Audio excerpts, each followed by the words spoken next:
best way to end a meeting is not to go about all the terrible things that have happened and all the terrible things that have happened to us since. But it's nice to end the meeting by explaining who your loved one really was, because we really don't. You know, we have our stories here, and you know, everybody kicks in little bits each meeting. But Lily, who is your son, really? He's just a really wonderful person. He loved to talk. He can make friends anywhere. He had, you know, I got a call from a good friend of mine who couldn't attend the funeral. She texted me right before Kevin's funeral, and she said her mom, who is in a home, like in a, I guess, old people's home, saw his poster, a missing person poster, and they knew him. A senior. Yes, she Wow. said wherever he was hanging out,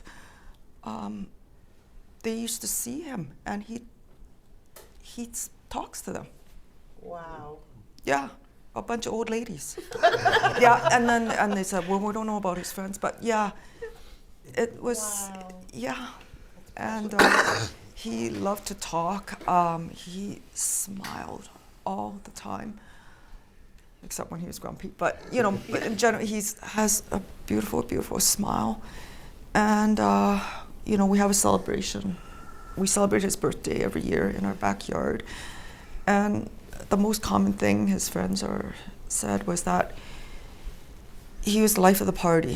He got people together.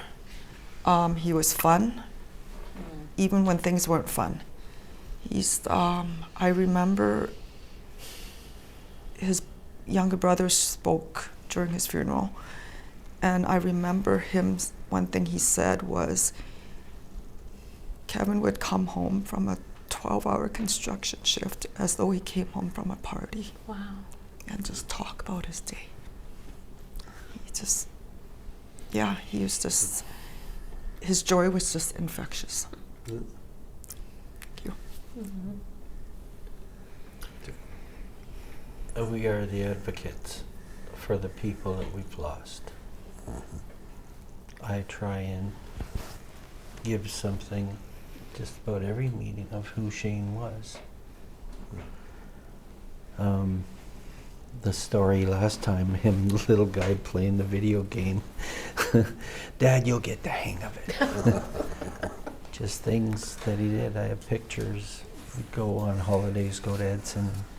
There he is, the little guy staring in a pond and frogging, and he's probably got a frog right in his hand there, but he's looking for more. Sports. Couldn't wipe that smile off his face. And it wasn't just because he was getting the photo done. It's because he was happy playing sports. In his obituary, and it says, yeah, he would, sometimes when he got older, I don't want to go to soccer today, Dad. I don't want to go. But I said, there's a root beer shake at the end if you go. And they did have root beer shakes. It wasn't just a Frosty or whatever they call them now. But, okay, as long as we get a root beer shake. There were a couple times that I picked them up. And I'm talking, might have been 4 or 5 years ago. And it was like, that memory came back to him because, hey, Dad, you can take me for a root beer shake. But it brought back some good memories. We are advocates for the people that we've lost. Yep. No one else knows them. No one else knows who they are. They're gone. But we can speak for them and what kind of people they were. And and we keep more, I try and keep more of the good thoughts, because they will, the old ones, it's not that they weren't there, or the bad ones, let's say, or things that maybe weren't so pleasant. It's not that they were, but the good ones are overriding, That's what I did the slideshow, and all I have is all these pictures of Shane when he was younger, right? So, and that's the way I want to remember him. Sure. Well, like I said before, you know, Ian was a bit of a grown-up Boy Scout. He was kind of a tall, silent guy.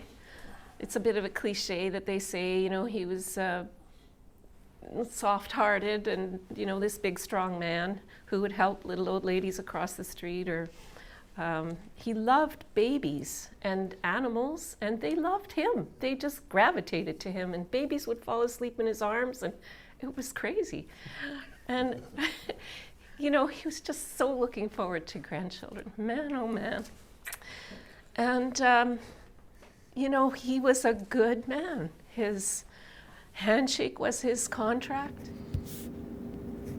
Helped people all the time with little construction jobs or just anything that they needed.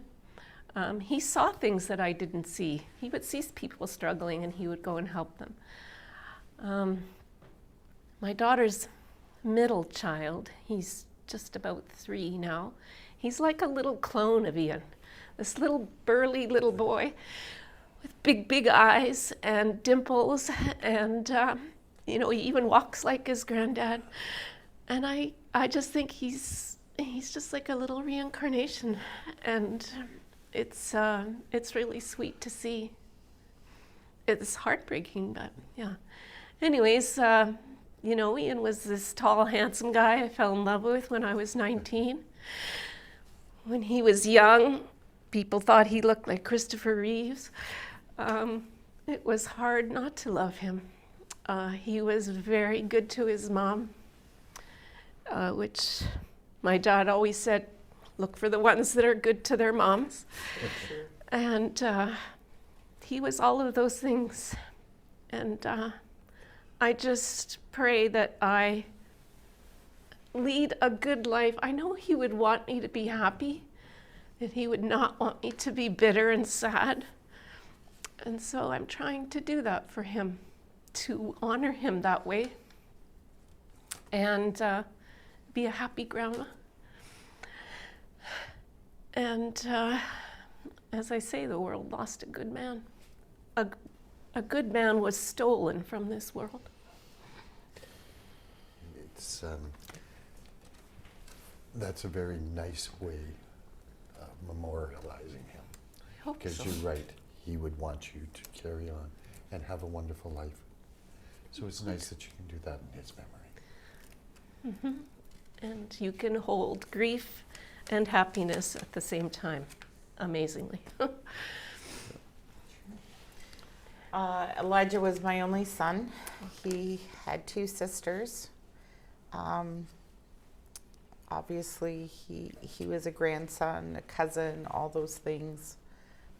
He was a skateboarder, and he was really good at skateboarding. And he had a particular fondness of sharing that joy. You know, like, he wasn't a safe skateboarder. More than once, he would come home and his elbow would be like this, and I took him to the hospital, you know, and the doctor's like looking at me like, why are you here? He's a skateboarder, you know. And anyways, but like it was purpley black, you know. Anyways, yeah, he was a skateboarder, but he loved to teach the young kids how to skateboard. So at his funeral, it was really interesting because all the skateboarding guys came to his funeral, and it was really humbling for me to hear, because it's not something that I always encouraged, talking about woulda, coulda, shouldas, and I, like, this tall young guy is standing there and he says, yeah, he said, my family broke up and I started skateboarding, and it was Elijah, you know, I was 10, and Elijah just came along and started showing me how to do tricks. And there was like, I don't know how many guys that got up and talked about how, You know, if they didn't have food, Elijah would be looking for money to give them to go and get some food, or he'd go and buy it and come and share. He was very generous. I think his generosity is what got him in trouble, opening his door to somebody who didn't share a value for life. He was a dad. He has a beautiful daughter that we're really fortunate to have. He was very funny, and very, and just lots of laughter. He would come in the kitchen, and he would just grab me, and you know, he always called me Mama, and so loving. Yeah, amazing people get killed by murder. Yeah.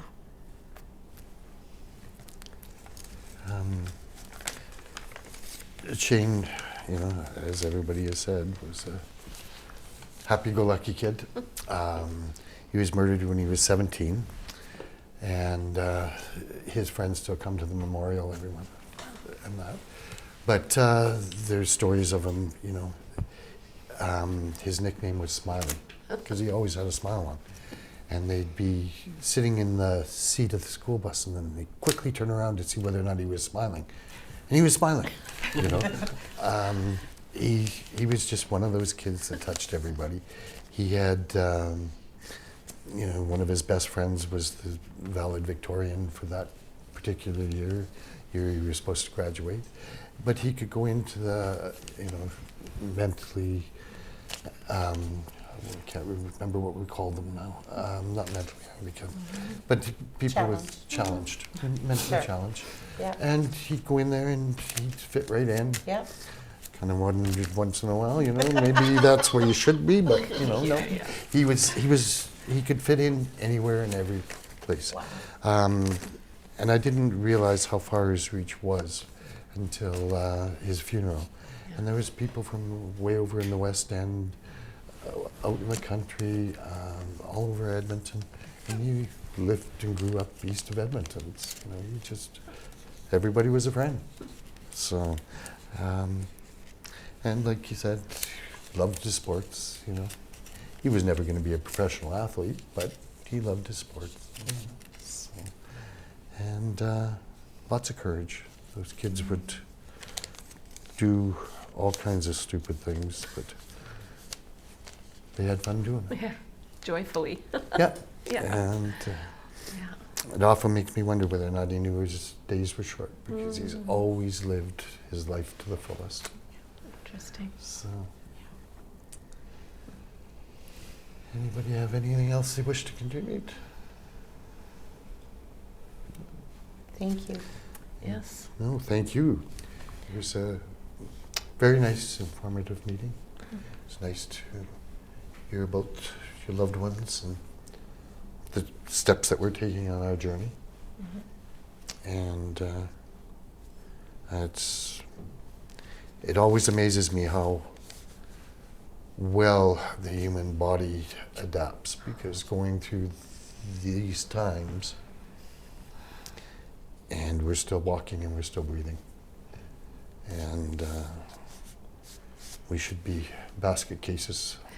That's what gave me hope when I first came to my first meeting, right? I was just a blubbering idiot, but I actually saw functioning people, and I thought, oh, there's a possibility that I can, that maybe I can climb out of this somehow a little bit. And you actually had the capability of laughing. And I didn't think that would ever happen again. But yeah, so over the years, it has happened. A transfusion of strength somehow. I don't think I would have been able to make it as functionally as I could be without coming to this meeting. Like without this group of people. There's just no way. It's been everything to have people that understand. Yeah. It is an incredible group of people, because none of us should be here. Yeah. And, you know, we'd all change things drastically if we had that choice.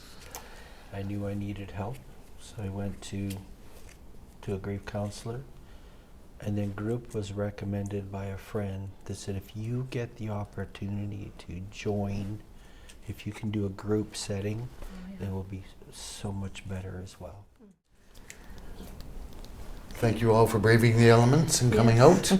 I really appreciate hearing your stories, and it's always good to see you. Yeah, And we will see you at the end of the month. yeah. Thank you, Kelly. Thanks. Have yourselves a great day. Good. All right. Thanks.